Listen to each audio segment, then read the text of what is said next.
Hello everyone, this is Marshall Official. Welcome back to another video. Today we have a lot of very interesting updates. Let's get straight on into it. And let us start with the off the battlefield news. So right here we see Ukraine attacked Moscow hours after Trump envoy leaves for Baku. So the Trump envoy was in Russia today in Moscow. They spoke to Putin over Ukraine and some other issues. And immediately after they left, Ukraine launched a drone strike against Moscow. So that was some big news. Ukraine tested this new vehicle in Zaporizhzhia. It appears to be some sort of remote-controlled small tractor vehicle that has a rocket launcher on it. So that's interesting, and as well as a machine gun, so a machine gun and a rocket launcher. So it could be some form of land drone almost. This is important. Russian troops dismiss ceasefire with Ukraine. Not just Russian troops, but Putin himself. Putin indirectly basically said no to the ceasefire. Russian soldiers have dismissed the idea of a ceasefire with Ukraine. Once Russian servicemen told the Moscow Times that a pause in fighting would give Kyiv an opportunity to improve tactical positions. I said that in my previous videos. Everyone in the army considers a temporary ceasefire complete nonsense, and there is no other option at the front. A soldier said this. Others expressed doubts about whether a ceasefire would lead to a long-term solution.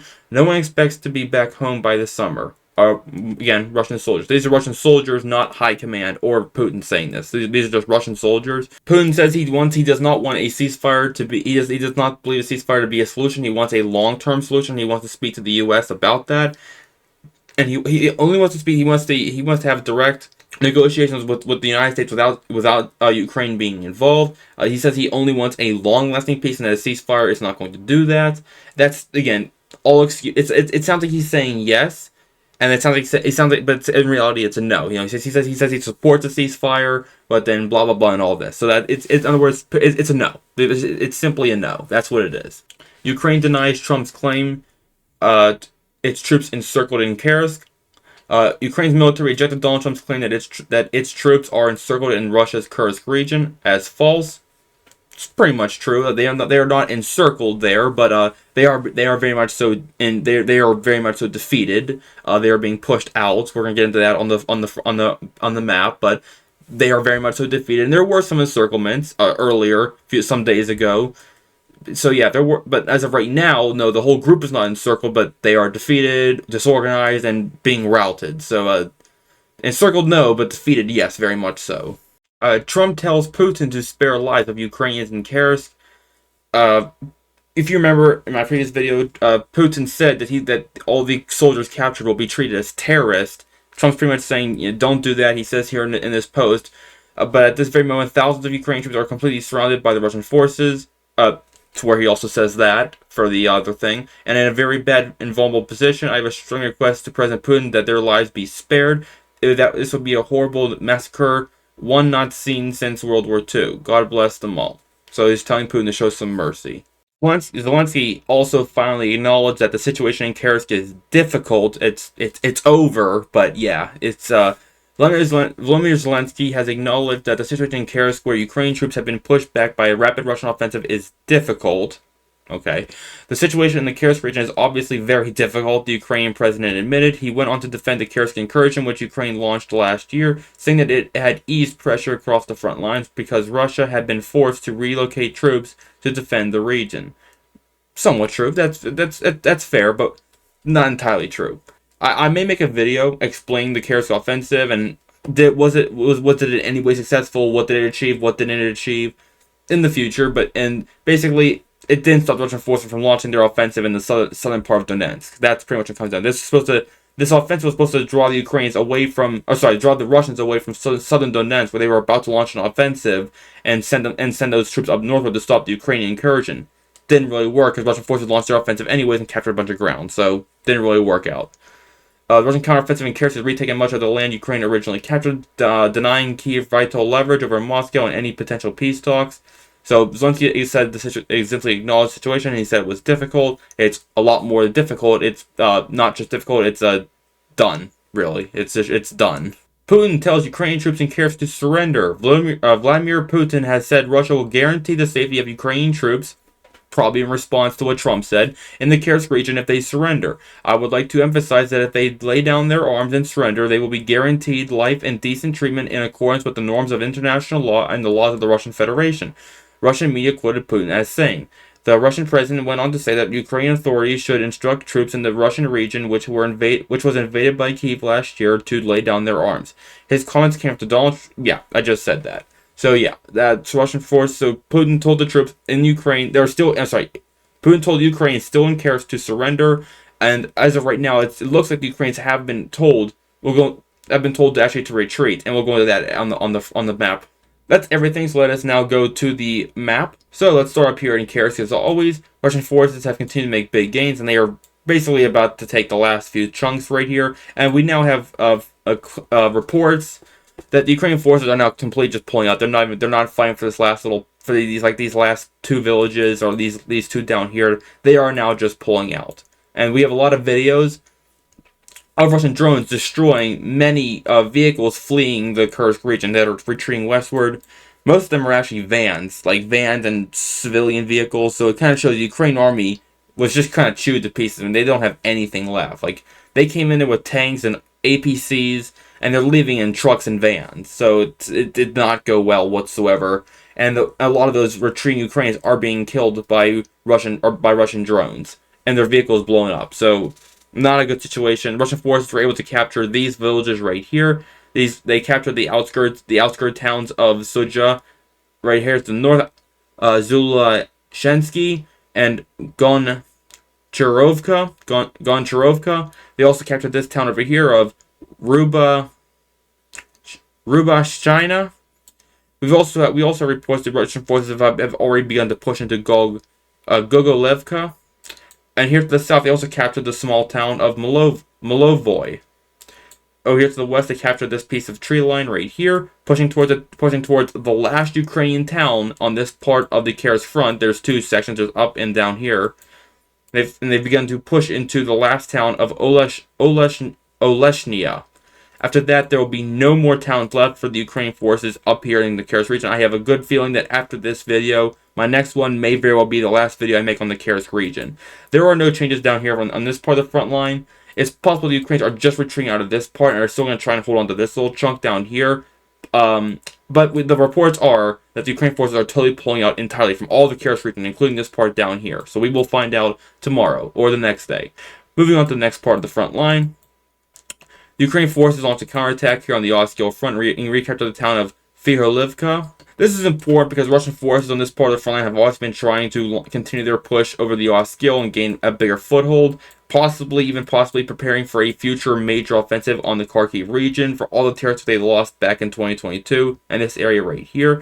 Russian forces also stepped up their bombings of the areas around Velikia Burluk, so it's possible Russian forces in the future may be preparing for an offensive on this part of the front line.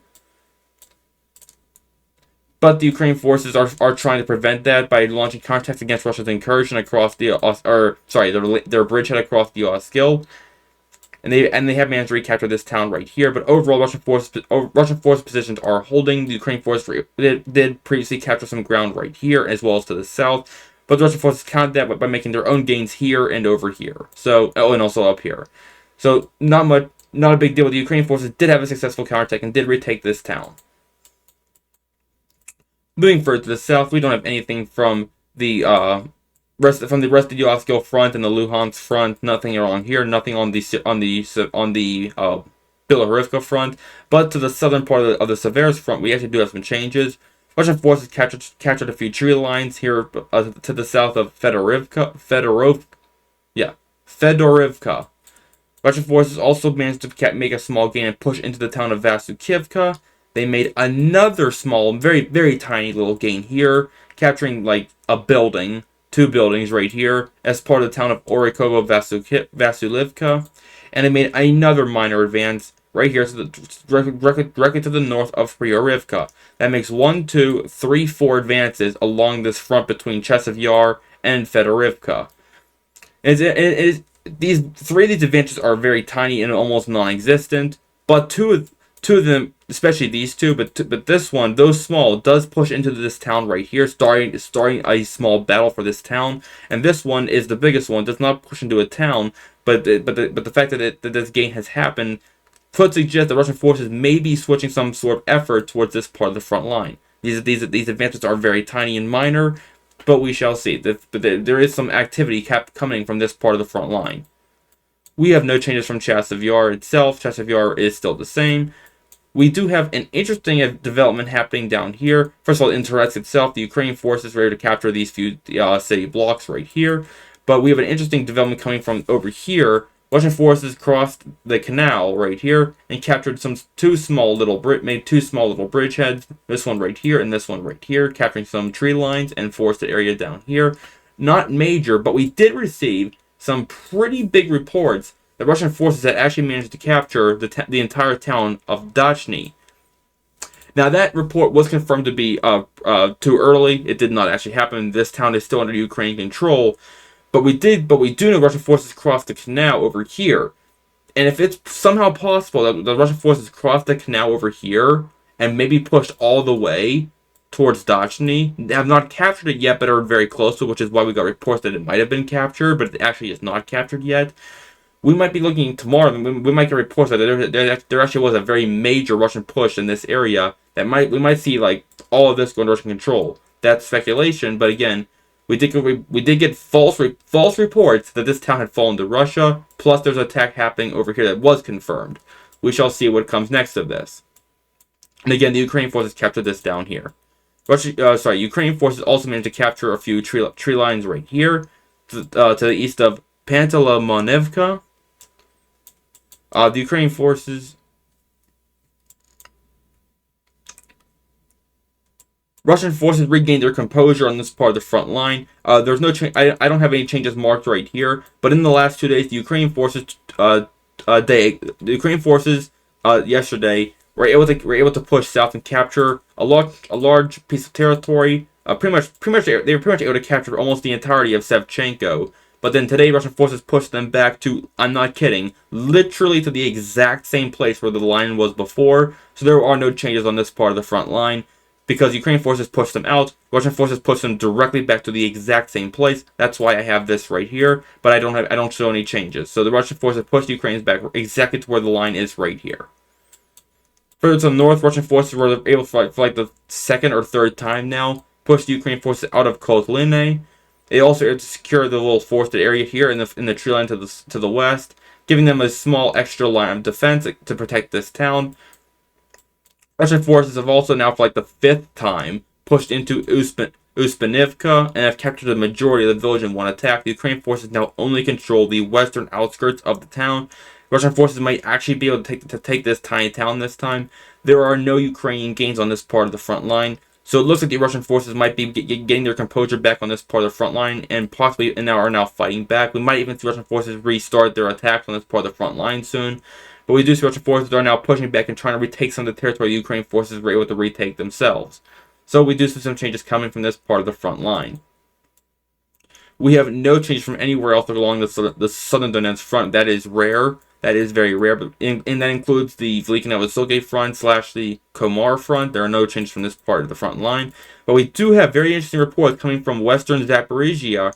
Russian forces were able to capture a piece of ground, this forested area here to the west of Piashtakovsky. And they also made a much bigger gain here to the east, capturing many tree lines and squares of farmland. They've even begun to approach the town of Mali Zherbaki, and have even been reported to have pushed into the town of Sherbaki. Not confirmed, but the gray zone is at least here. There is fighting happening over this territory right here. This could possibly be a new Russian offensive on the Zaporizhzhia front. It's possible, not confirmed. It could be one of three things. It could be a one-time big gain. It could be a new offensive, or it could be a diversion for something else. Nevertheless, this definitely comes as a surprise because this front has been absolutely silent since 2023.